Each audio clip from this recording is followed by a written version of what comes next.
teman-teman semuanya, perkenalkan nama aku Niputu Nadia Prisciasari, aku dari kelas PPKN 1A dengan NIM 25141034. Pada video kali ini, aku akan menjelaskan mengenai pengertian antropologi, fase-fase dalam antropologi, dan yang ketiga, mengapa orang PPKN mempelajari ilmu antropologi. Yuk simak videonya.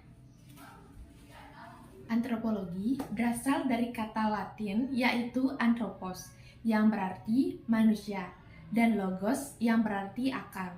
Jadi, antropologi dapat kita artikan sebagai suatu ilmu yang berusaha mencapai pengertian tentang makhluk manusia dengan mempelajari aneka warna bentuk fisik, kepribadian, masyarakat, serta kebudayaannya.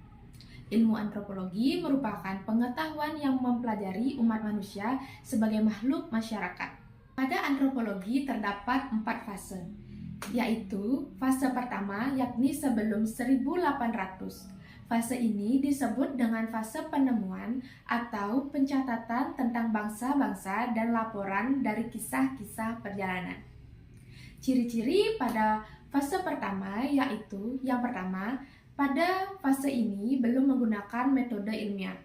Yang kedua, banyak dipengaruhi oleh agama dan filsafat. Yang ketiga, ditandai dengan adanya pengumpulan etnografi oleh pejabat kolonial menurut pandangan dunia Eropa. Yang keempat, adanya pengaruh kolonial terhadap akses informasi, pandangan dunia, dan pengambilan artefak. Dan yang kelima, kurang memperhatikan analisis. Yang keenam, dokumentasi berupa catatan-catatan yang menjadi sumber. Yang ketujuh, masih kental dengan mitos atau filsafat. Yang kedelapan, pada abad ke-15 hingga 17 melakukan pelayaran atau ekspedisi ke Amerika, Afrika, dan Asia.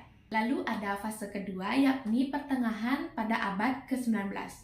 Ciri-ciri pada fase kedua yaitu, yang pertama, pada fase ini ditandai dengan penyusunan dan analisis bahan-bahan etnografi yang ada pada fase pertama. Yang kedua, fase ini mengkaji bangsa lain secara etnografi. Bangsa Eropa menganggap hal ini bukan hal yang awam lagi untuk dilakukan. Yang ketiga, pada fase ini fokus pada penyusunan dan analisis data etnografi berdasarkan cara pandang evolusionis. Dan yang ketiga, yaitu akhir dari abad ke-19. Pada fase ketiga ini terdapat ciri-ciri yaitu yang pertama, pada fase ketiga ini ditandai dengan perubahan fokus dari penelitian yang didorong oleh kebutuhan hidup. Yang kedua, mempelajari secara ilmiah dan mendalam mengenai adat istiadat dan kebudayaan dari suku bangsa. Lalu yang terakhir ada fase keempat. Fase ini terjadi kira-kira pada 1930. Adapun ciri-ciri pada fase keempat ini yaitu pada fase keempat ditandai dengan kritik terhadap warisan kolonialisme dan radialisme. Yang kedua, keterlibatan langsung dalam perubahan sosial. Yang ketiga, pendekatan yang lebih manusiawi, kontekstual, dan multidisipliner. Yang keempat, hidupnya bangsa-bangsa primitif, yaitu kelompok masyarakat dengan kebudayaan yang sederhana. Lalu, mengapa orang PPKN mempelajari ilmu antropologi? Alasannya, karena suatu aturan yang bermula dari tradisi atau kebiasaan. Jadi, dapat kita artikan bahwa ilmu PPKN dan ilmu antropologi sama-sama mempelajari tentang kehidupan manusia. Dengan adanya ilmu antropologi dalam mata kuliah PPKN, maka dapat membekali khususnya pada seseorang individu dengan pemahaman tentang keberagaman manusia, menumbuhkan sikap toleransi dan rasa empati, menghargai perbedaan, serta mampu untuk mengembangkan pemikiran kritis terhadap budaya.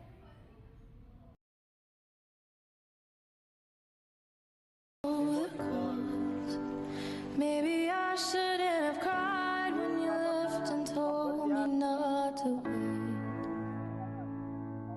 Oh, we killed Kebijakan yang akan saya buat adalah membuat sistem resapan air hujan, yaitu membuat sumur resapan atau lubang biopori di sekitar rumah untuk menampung air hujan agar tidak langsung mengalir ke jalan atau saluran air. Fungsi dari sistem resapan air ini yaitu untuk mengurangi genangan air hujan, menambah cadangan air tanah, dan mencegah banjir. Sekian yang dapat saya sampaikan. Terima kasih.